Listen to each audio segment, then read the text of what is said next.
سلام بچه ها، خوش اومدید به این ویدیو. تو این ویدیو قراره یه سیستم درست کنیم توی ماینکرافت بدراک 1.21 که هر بلاکی رو بخوایم واسمون دوپلیکیت کنه.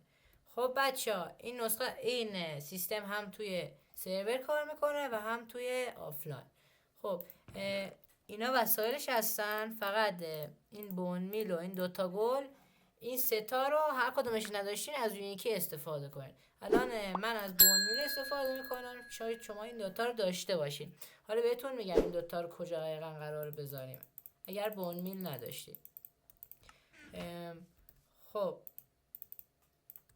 فارم اینجور هست که یه دونه لور میذاریم، یه دونه ریپیتر ردستون، سه تا ریپیتر پشت سر هم و اینا رو حالا همشون رو میذارین روی 3 به جز این آخری، اینو میذارین روی 2 و اینو هم میذارین روی 3. این هم کارش نداره.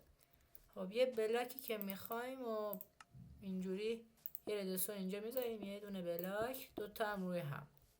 خب و این ردستون رو تا بالا میکشیم، استیکی پیستون اینجا و اسلایم هم روش. حالا یه دونه بلاک زیر این، یه دونه استیکی پیستون دیگه اینجا و شیشه ها رو به این شکل باید بذاریم.